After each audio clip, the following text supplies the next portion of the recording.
क्या पहचान? बहन कुमारी मायावती जिंदाबाद, बहन कुमारी मायावती जिंदाबाद। बहन जी आप संघर्ष करो, बहन जी आप आगे बढ़ो, बहन जी आप संघर्ष करो। बहन कुमारी मायावती जी जिंदाबाद। बीएसपी की क्या पहचान? बीएसपी की क्या पहचान? बहन कुमारी मायावती जिंदाबाद, बहन कुमारी मायावती जिंदाबाद। बहन जी आप संघर्ष करो, बहन जी आप आगे बढ़ो। बीएसपी की इस चुनावी जनसभा में इकट्ठा हुए पार्टी के सभी छोटे बड़े पदाधिकारी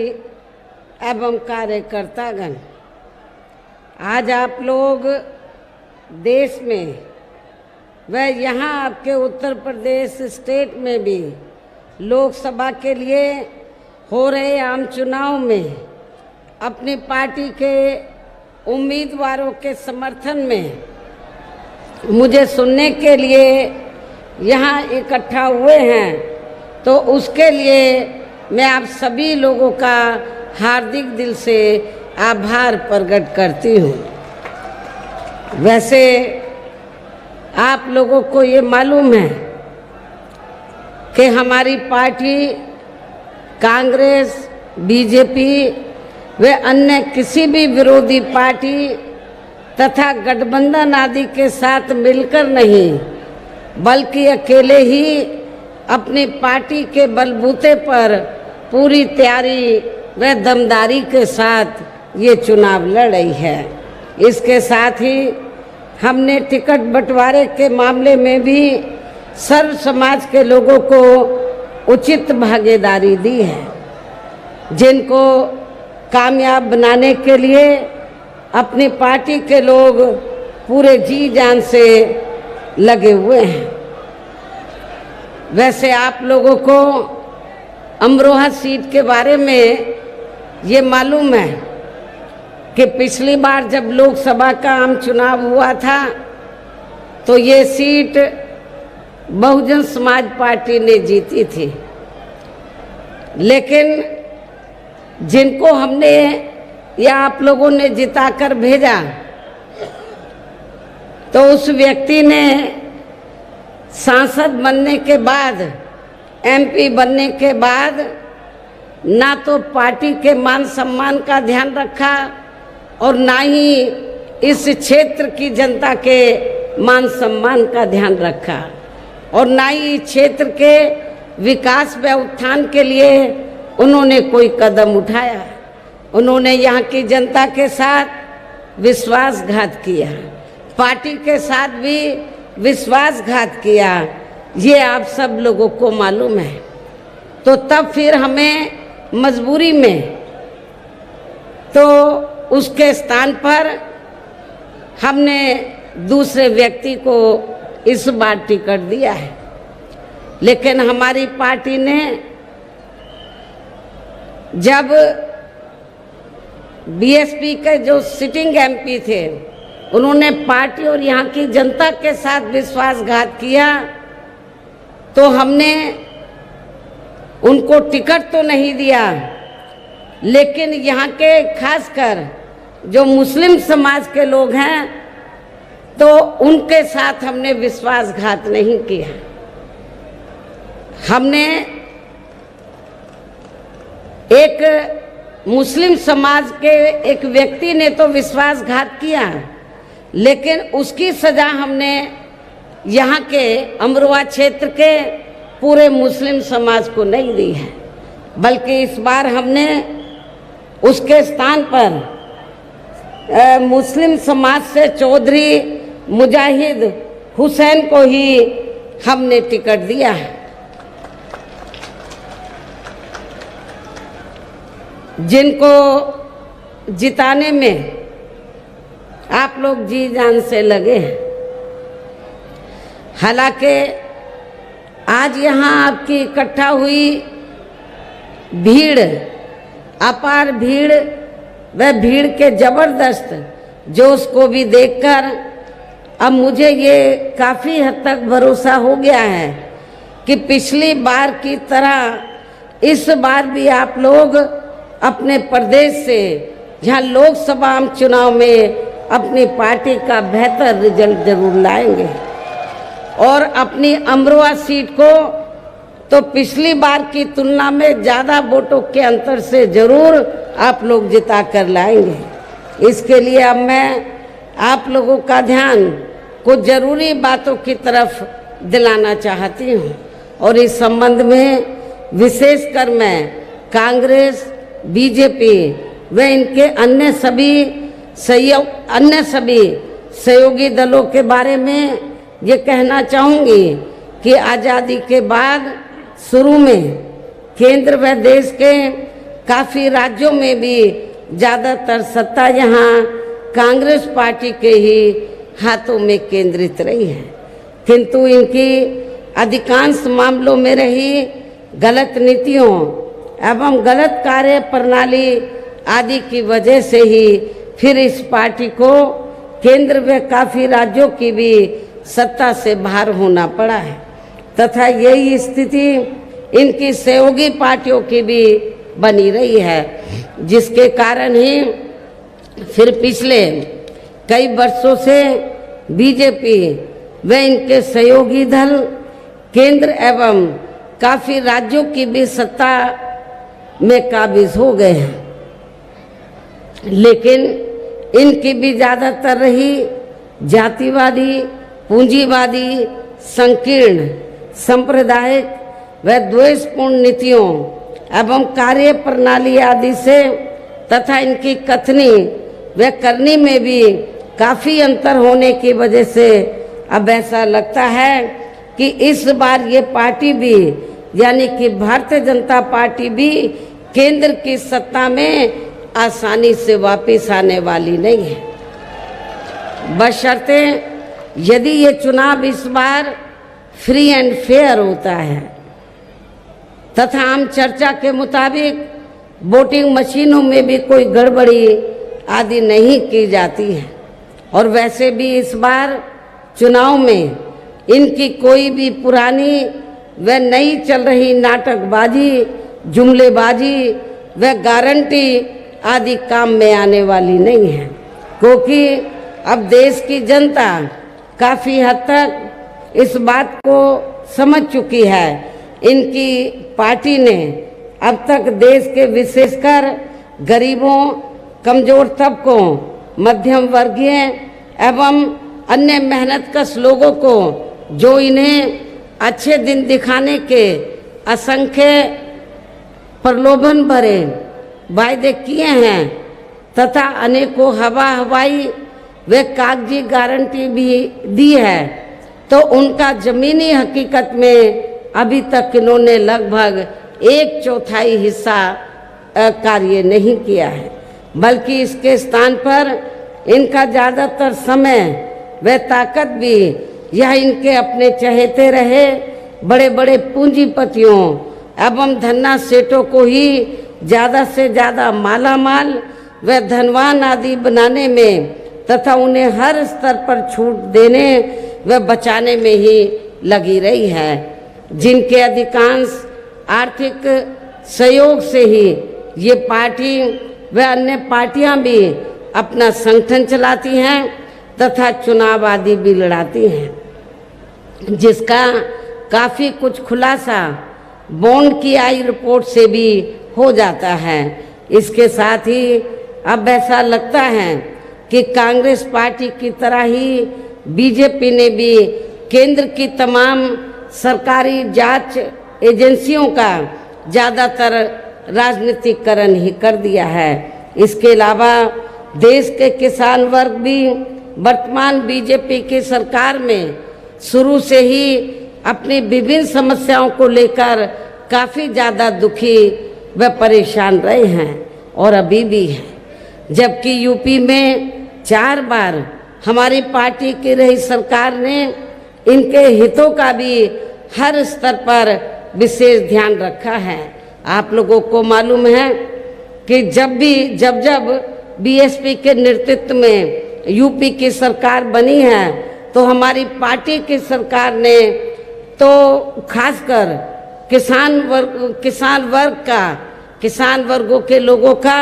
हर मामले में विशेष ध्यान रखा है। उनको खेती करने के लिए उनको समय से सुविधाएं दी हैं, उनकी फसल का उचित दाम दिया है। खासकर आपका ये जो क्षेत्र है अमरोहा, तो ये कारीगरी के साथ साथ किसानी के भी मामले में काफ़ी प्रसिद्ध है। यहाँ पर काफ़ी खेती होती है, लेकिन वर्तमान बीजेपी की सरकार ने किसानों का विशेष ध्यान नहीं रखा है। लेकिन यहाँ की इस क्षेत्र की जो फसल है, जो कारोबारी लोग हैं, जब हमारी पार्टी पावर में थी तो हमने इस मामले में पूरा ध्यान रखा है। इतना ही नहीं, बल्कि केंद्र में पूर्व की रही कांग्रेसी सरकार की तरह ही वर्तमान भाजपा सरकार में भी इनकी जातिवादी, हीन, सांप्रदायिक एवं पूंजीवादी सोच व नीतियों के चलते ही पूरे देश में सर्व समाज में से खासकर गरीबों, दलितों, आदिवासियों, पिछड़े वर्गों, मुस्लिम एवं अन्य धार्मिक अल्पसंख्यक समाज के लोगों का भी पूर्ण रूप से विकास व उत्थान आदि नहीं हो सका है। और इस संदर्भ में वैसे आप लोगों को ये मालूम है कि पूरे देश में यहाँ दलितों, आदिवासियों एवं अन्य पिछड़े वर्गों का सरकारी नौकरियों में वर्षों से अधूरा पड़ा आरक्षण का कोटा भी अभी तक पूरा नहीं भरा गया है। विशेषकर एससी व एसटी वर्गों के सरकारी कर्मचारियों का पदोन्नति में आरक्षण भी अब काफ़ी हद तक प्रभावहीन ही बना दिया गया है। साथ ही केंद्र व राज्यों में भी विरोधी पार्टियों की रही सरकारों में इन सभी वर्गों को प्राइवेट सेक्टर में आरक्षण दिए जाने की व्यवस्था किए बिना ही इनकी सरकारों के ज़्यादातर सरकारी कार्य अब प्राइवेट सेक्टर के जरिए ही इनके बड़े बड़े पूंजीपतियों व धन्ना सेठों आदि को ही दिए जाने के कारण अब इनको पूरे देश में आरक्षण का बहुत कम ही लाभ मिल पा रहा है। इसी प्रकार इनका अन्य और मामलों में भी शोषण व उत्पीड़न आदि होना अभी तक भी बंद नहीं हुआ है। इनके साथ साथ मुस्लिम व अन्य धार्मिक अल्पसंख्यक समाज के लोगों की भी हालत हर स्तर पर या काफ़ी ज़्यादा खराब व दयनीय ही बनी हुई है, जिसका काफ़ी कुछ खुलासा सच्चर कमेटी की रिपोर्ट में भी किया गया है। इन वर्गों में वर्तमान में तो काफ़ी दहशत का वातावरण व्याप्त है, ये सब किसी से छिपा नहीं है। इतना ही नहीं, बल्कि पिछले कुछ वर्षों से केंद्र व अधिकांश राज्यों में भी बीजेपी व आरएसएस की सरकारों के चलते हुए अब इनका विकास व उत्थान आदि होना भी काफ़ी हद तक बंद सा हो गया है। आए दिन इन पर खासकर हिंदुत्व की आड़ में हो रही जुल्म जाति भी यहाँ काफ़ी ज़्यादा चरम सीमा पर पहुँच चुकी है। इनके साथ साथ अपर कास्ट समाज में से विशेषकर गरीब लोगों की भी हालत हमें कोई खास अच्छी नज़र नहीं आती है। इनकी गलत कृषि नीतियों के कारण किसान वर्ग भी आए दिन आंदोलित ही रहता है। साथ ही इनकी गलत आर्थिक नीतियों की वजह से देश की अर्थव्यवस्था पर भी इसका काफ़ी बुरा प्रभाव पड़ रहा है, जिससे यहाँ विशेषकर छोटे एवं मध्यम वर्गीय व्यापारी वर्ग भी काफ़ी ज़्यादा दुखी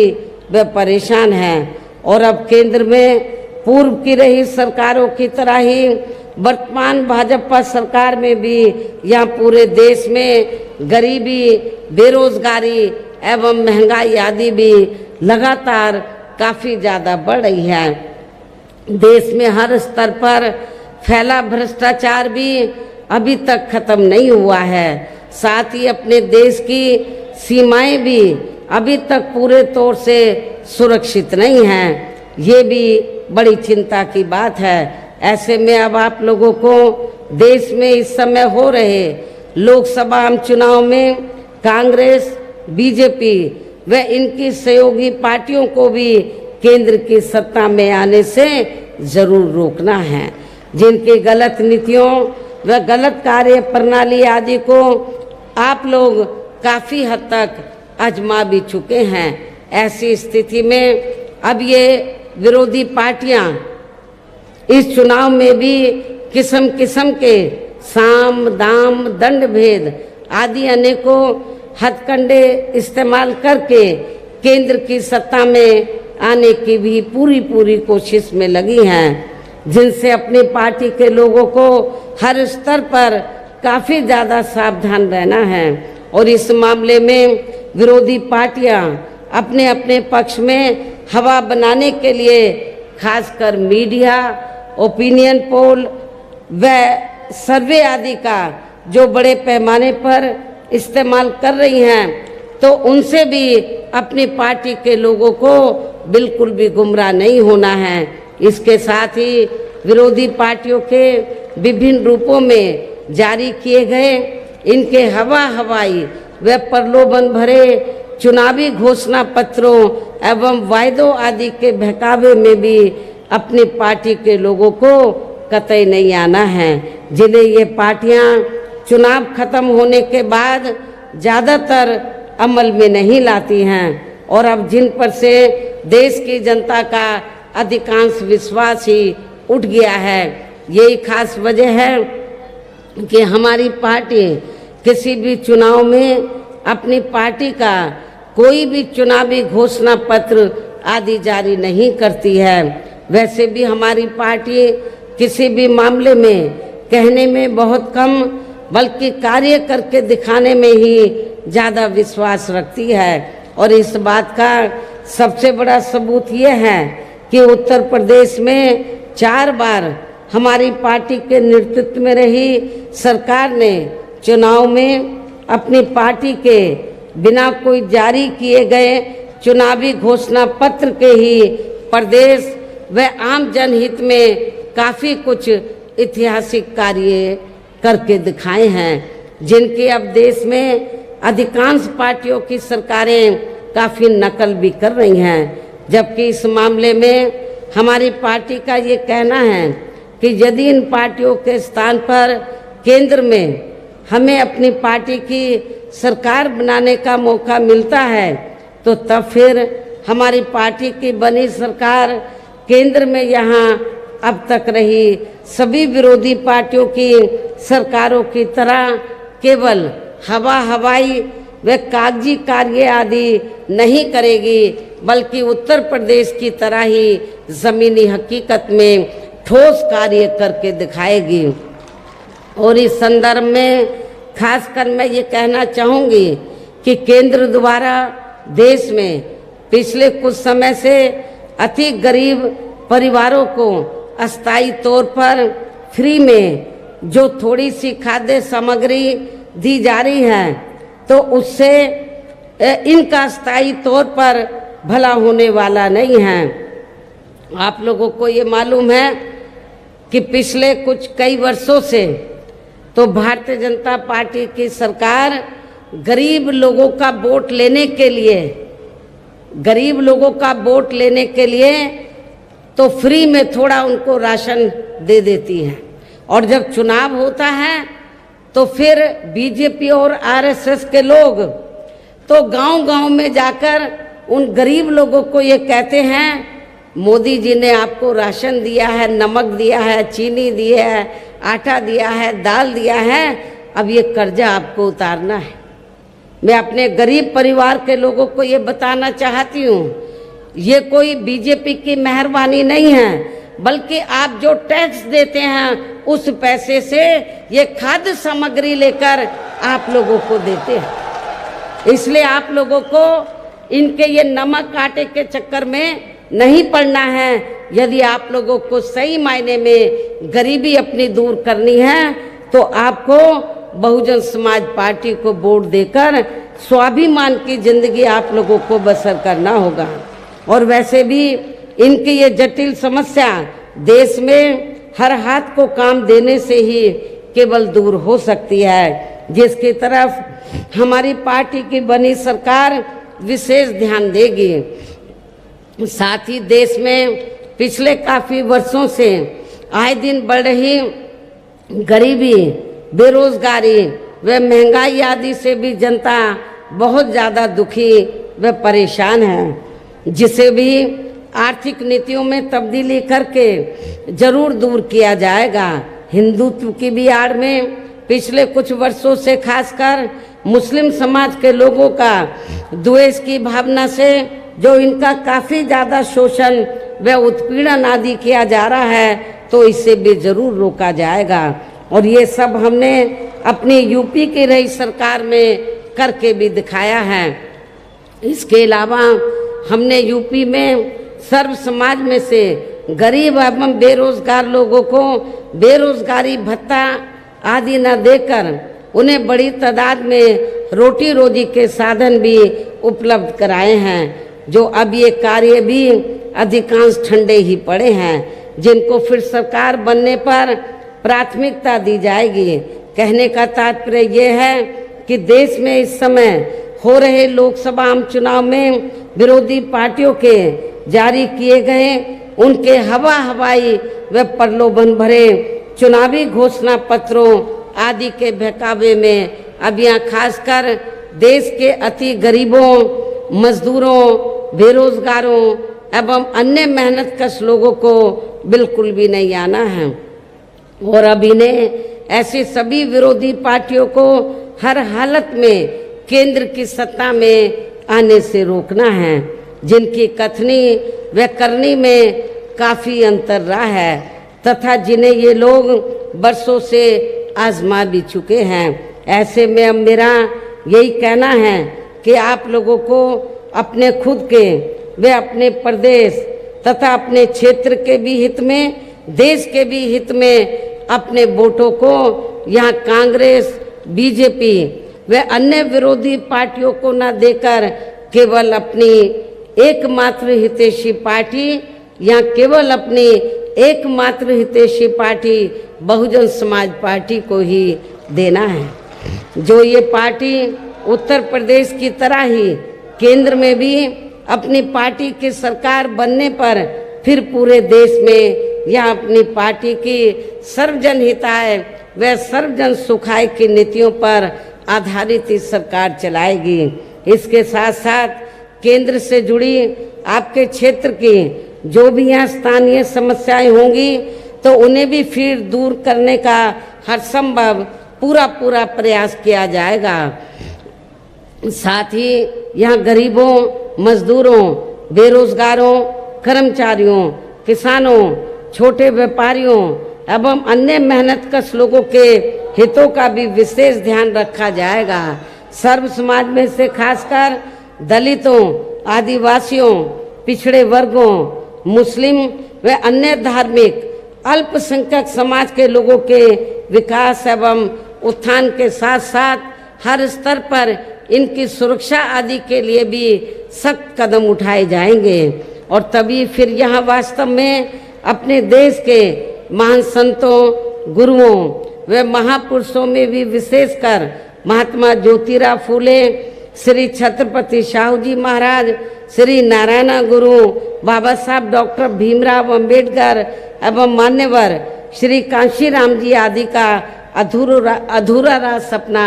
जरूर साकार हो सकता है, जिनको यूपी में हमारी पार्टी की रही सरकार द्वारा हर स्तर पर पूरा आदर सम्मान दिया गया है। इन्हीं खास बातों के साथ ही अब मेरा देश व आपके स्टेट के भी हित में, आपके क्षेत्र के भी हित में यही कहना है कि हमारी पार्टी ने यहाँ जिनको भी लोकसभा के लिए चुनाव के मैदान में उतारा है, आपके अमरवाल लोकसभा की सीट से जिनको चुनाव के मैदान में उतारा है, जो यहाँ आपके सामने मंच पर मौजूद भी हैं, तो उन्हें आपको जरूर कामयाब बनाना है, तो उन्हें आपको जरूर कामयाब बनाना है, जिसके लिए यहाँ पार्टी के सभी स्तर के छोटे बड़े पदाधिकारी एवं कार्यकर्तागण आदि पूरे जी जान से लगे हैं। और अब अंत में मेरा यही कहना है कि आप लोगों को वोट पड़ने वाले दिन यहाँ बीएसपी के अपने सभी लोकसभा उम्मीदवारों को अपनी पार्टी के अमरोहा सीट से हमने जिनको चुनाव के मैदान में उतारा है,